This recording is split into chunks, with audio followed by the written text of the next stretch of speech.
The first homicide in Lincoln this year, the victim, a teenager from the metro area. For the first time tonight, someone who was in the home at the time of the murder describes what happened to our Lena Tillett. It's a story you will only see on 6.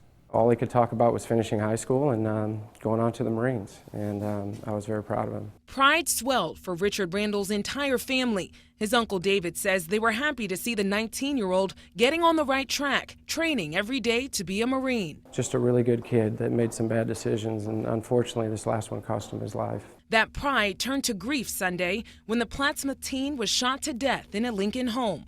I heard a noise, like a heavy breathing noise, and I come out here and look, and he's just like almost lifeless. In an exclusive interview with WOWT6 News, one of the 4 women there during the shooting tells me she saw Randall take his last breath, asking us not to reveal her identity out of fear of retaliation. She says Randall was a tragic case of wrong place, wrong time. He wasn't involved in the drugs, money, nothing. He was just, unfortunately, wrong time, wrong place. She says the chain of events that night began when some girls at a small party were going to buy some marijuana from Brandon Benson. Lincoln police say that deal was actually a robbery attempt, and the buyers noticed just in time. There was just an altercation between Brandon saying what he was going to say, or he was just like, I'm not going to speak no more. You guys are going to see what I'm about. A couple hours later, someone at the house called Randall's friend Angok Wall, telling him the girls were frightened by the threat. So Wall and Randall drove to Lincoln. The girls at the party tell me Randall and his friend had been here less than 10 minutes when Benson came here and started shooting through this door. You just hear shots, a whole bunch of gunshots. We all run to the back in the bathroom. But she says Randall was sitting directly in front of the door and was struck before he could move. Didn't even have enough time to introduce himself. Bullets are still lodged in the door and blood still on the floor. Wall was also wounded by the gunfire.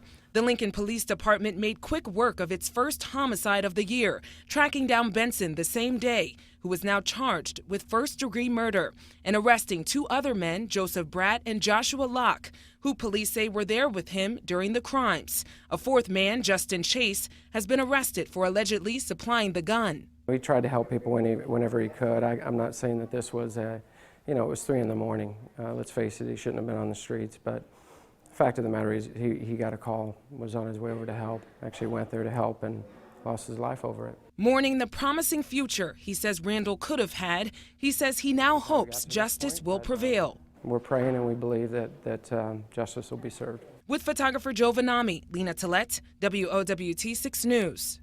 Randall's father gave WWT6 News a statement, quote, that says in part, he would have been a fine Marine. I thank God I was able to witness him at his best these last few months as he prepared to serve our country. Randall's service will be a private ceremony on Thursday. The suspects in this case are expected to be arraigned tomorrow afternoon.